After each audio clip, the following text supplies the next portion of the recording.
আল্লাহর কসম খেয়ে বলি, যদি আল্লাহর কোরআনের বিধানকে কটাক্ষ করার এই ধারা অব্যাহত রাখা হয়, তাহলে গোটা সরকার ব্যবস্থার বিরুদ্ধে যুদ্ধ ঘোষণা করতে আমাদের এক মুহূর্ত বিলম্ব হবে না।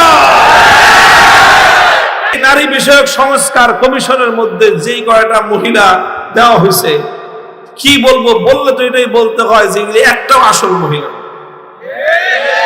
পুরুষও না।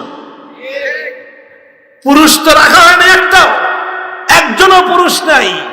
মহিলাদের অধিকার বিষয়ক একটা কমিশন গঠন করা হয়েছে। আচ্ছা, পুরুষদেরও তো কিছু মতামত থাকতে পারে, কোন একজন পুরুষ রাখা হয় নাই।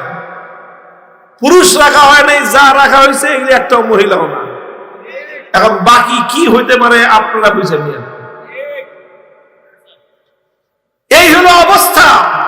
তারা মিলে একটা মন্তব্য করেছে, সেই মন্তব্যটা আজ পর্যন্ত বাংলাদেশে কোন স্বৈরাচারী, কোন ফ্যাসিবাদী আমলে এত বড় জঘন্য মন্তব্য করার দুঃসাহস কেউ দেখায় নাই। মন্তব্য করেছে, কথাটা লিখেছে কি, যে বাংলাদেশে ধর্মীয় উত্তরাধিকার আইন এবং পারিবারিক আইনের কারণে নারীরা ব্যাপকভাবে বৈষম্যের শিকার হয়। নাউযুবিল্লাহি মিন যালিক। ইসলামে যেই ধরনের বিধান দেওয়া হয়েছে, মূলত ইসলামের বিধানকে সরাসরি কটাক্ষ করে, আক্রমণ করে তারা বলতে চায় যে ইসলামের বিধানের কারণে নারীরা বৈষম্যের শিকার। এর চেয়ে বড় ইসলামের বিরুদ্ধাচরণ, এর চেয়ে বড় আল্লাহর কোরআনের প্রতি কটাক্ষের আর কোনো ভাষা হতে পারে না। মুহতারাম হাজিরিন, এরপরে সেই কমিশনের রিপোর্ট নিয়ে প্রধান উপদেষ্টার কার্যালয় থেকে সেটাকে পাবলিশ করা হয়েছে, প্রচার করা হয়েছে। আনন্দ চিত্তে প্রচার করে তারা বলেছেন যে যত দ্রুত সম্ভব এই কমিশনের প্রস্তাবনাগুলো কার্যকর করবে, বাস্তবায়ন করবে। আমরা পরিষ্কার বলি যে আমরা এই সরকারকে সমর্থন জানিয়ে এসেছি, নানাভাবে সহযোগিতা করে আসছি। যদি মনে করে থাকেন যে এই সহযোগিতা বিনা শর্তে, ভুল করবেন। এই সহযোগিতা একটা শর্তে, সেই শর্ত হলো দেশ, জাতি, ধর্মের বিরুদ্ধে আপনারা অবস্থান নিতে পারবেন না। আল্লাহর কসম খেয়ে বলি, যদি আল্লাহর কোরআনের বিধানকে কটাক্ষ করার এই ধারা অব্যাহত রাখা হয়, তাহলে গোটা সরকার ব্যবস্থার বিরুদ্ধে যুদ্ধ ঘোষণা করতে আমাদের এক মুহূর্ত বিলম্ব হবে না।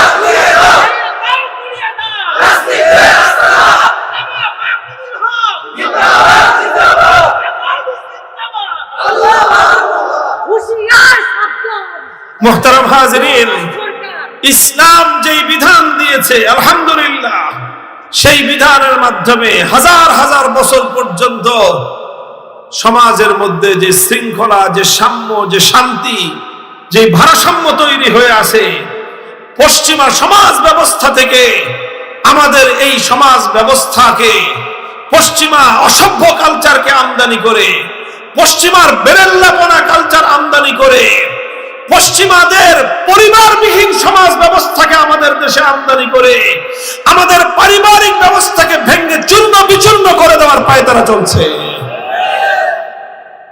আমাদের সমাজ ব্যবস্থা, ইসলাম যে সমাজ দিয়েছে, সেই সমাজে একজন নারী, একজন মহিলা, তার জীবনের তিনটা স্তর।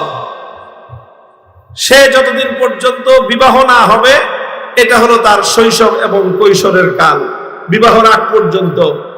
এই সময়টা একজন নারীর সমস্ত ভরণ পোষণের দায়িত্ব হলো তার বাবা।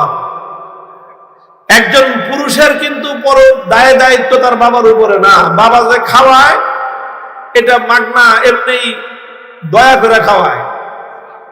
ছেলে যখন সাবালক হয়ে যায়, বাবা যদি কয় যে তুই বাজারে গিয়ে চাকরি করে খা, বলার কিছু নাই, বাবা বলতে পারে, অধিকার আছে। খাওয়ায় যে এটা ফাও খাওয়ায়, বাপ দয়া করে খাওয়ায়। কিন্তু মেয়েদেরকে বাপ চাইলেই বলতে পারবে না যে তুমি কামাই করে খাও। একটা মেয়ে বিবাহ না করা পর্যন্ত, যতক্ষণ পর্যন্ত সে স্বাবলম্বী না হচ্ছে, ভিন্ন বিকল্প ব্যবস্থা না হচ্ছে, ততদিন পর্যন্ত এই মেয়েটার ভরণ পোষণের দায়িত্ব তার বাবার উপর। এরপরে যখন বিয়ে হয়ে গেল, কবুল বলার সাথে সাথে বিয়ে তো হয় দুইজনের, নারী আর পুরুষের, সুবিধাও দুইজনের, সব ধরনের ফ্যাসিলিটি দুইজনের, কিন্তু খরচ সব পুরুষের। 100% খরচ কার? পুরুষের। বিবাহের সাথে সংশ্লিষ্ট যত রকম খরচ সব ইসলাম কার দায়িত্বে দিছে? পুরুষের দায়িত্বে দিয়েছে। ইসলাম বলেছে পুরুষরা দেনমোহর দিবে, মেয়েরা দেনমোহর পাবে। ইসলাম বলেছে বিবাহের সময় ওলিমা পুরুষের দায়িত্ব, বিবাহের আপ্যায়ন করা পুরুষের দায়িত্ব, মেয়ে পক্ষের আপ্যায়ন করার কোনো দায়িত্ব নাই। 3 নম্বর হলো বিয়ের পর থেকে যে থাকার ব্যবস্থা করা, ঘর দিবে স্বামী তার স্ত্রীর জন্য, এমন একটা ঘর দিবে যেই ঘরে স্ত্রী তার সমস্ত নিজস্ব স্বাধীনভাবে বসবাস করবে। স্বামীকে তার স্ত্রীর জন্য কাপড়ের ব্যবস্থা করতে হবে, খাবারের ব্যবস্থা করতে হবে, চিকিৎসার ব্যবস্থা করতে হবে।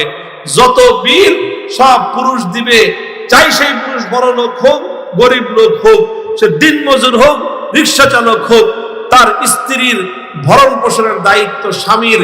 স্ত্রী যদি কোটিপতিও হয়, স্বামী যদি দিনমজুরও হয়, তবুও স্বামীর কাছ থেকে স্ত্রী ভরণ পোষণ হবে। তাহলে মহারণা দিল পুরুষ, আপ্যায়ন করলো পুরুষ, ভরণ পোষণ দিল পুরুষ, সব খরচ করলো পুরুষ।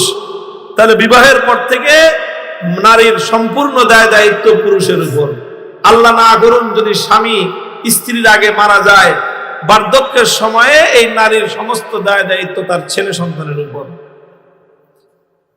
যতদিন পর্যন্ত ছেলে আছে, তার মায়ের ভরণ পোষণের দায়িত্ব এই ছেলের উপর।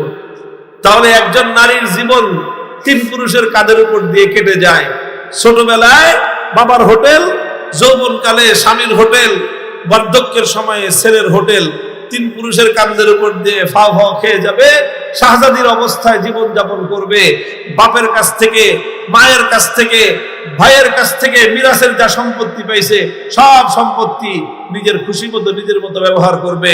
নারীর সম্পদে তার স্বামীর 1 চুল পরিমাণ কোনো অধিকার নেই। বলেন, এরপরেও যদি কেউ বলে যে বৈষম্য হয়েছে, মনে করতে হবে তার মাথার মধ্যে সমস্যা আছে। মাথার মধ্যে ঘিলু নাই, ঘিলুর পরিবর্তে গোবর আছে। এত চমৎকার বিধান ইসলাম দিয়েছে, ইসলামের বিধান কার্যকর করো, সমাজ থেকে সমস্ত বৈষম্য দূর হয়ে যাবে।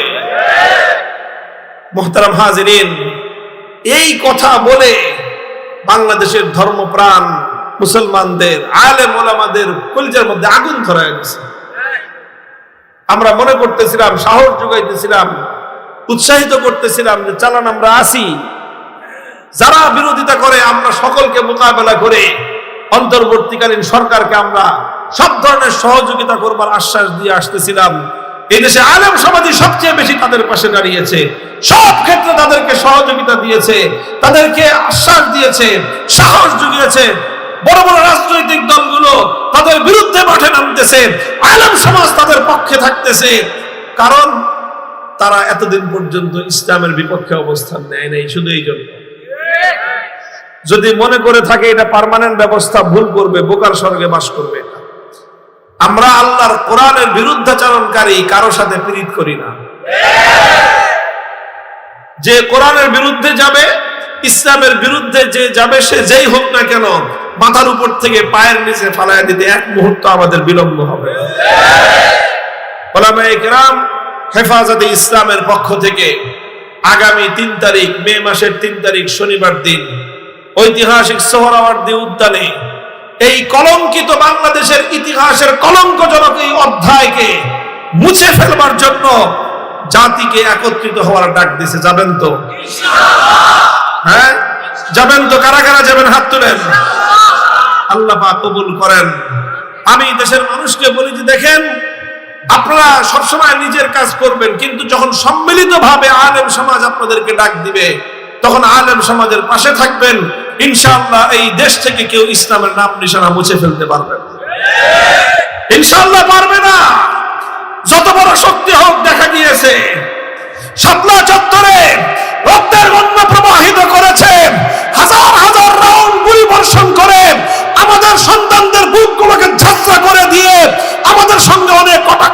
হয়েছিল, বলেছিল আমরা নাকি শাপলা চত্বরে বুকের মধ্যে গায়ে রং মেখে শুয়েছিলাম, আমাদের কোন মানুষকে নাকি হত্যা করা হয় নাই।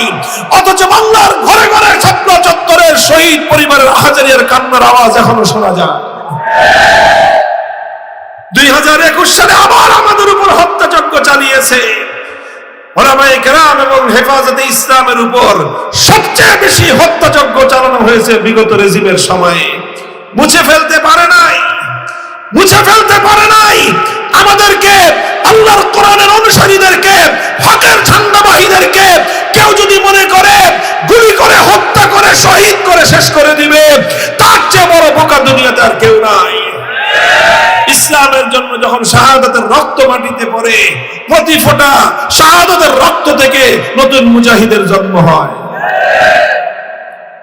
আলহামদুলিল্লাহ, শাপলা চত্বরে যখন নবী প্রেমের ডাকে আহ্বান জানানো হয়েছিল, দেশের মানুষ পঙ্গপালের মতো ছুটেছিল। বাংলাদেশের ইতিহাসে এক নজিরবিহীন এক ঐতিহাসিক ঘটনা জন্ম নিয়েছিল। কথা বলেন ঠিক কিনা? ইনশাআল্লাহ আগামী 3 তারিখ, মে মাসের 3 তারিখ, আল্লাহর কোরআনের এই বিধানকে সমুন্নত রাখার জন্য এবং কোরআন বিরোধী এই ধরনের কটাক্ষ যারা করবে তাদের জিভ টেনে ছিঁড়ে ফেলবার পয়গাম পৌঁছে দেওয়ার জন্য আবার আরেকটা শাপলা চত্বর কায়েম করতে হবে। প্রস্তুত থাকবেন তো ইনশাআল্লাহ? এই জিনিসগুলো, এই ধরনের বিষয়গুলো আমাদের দেশের বাইরে থেকে কিছু মানুষ বাংলাদেশের ভিতরে বিশৃঙ্খলা সৃষ্টি করার জন্য উস্কানি দেয়। আর ওই দেশে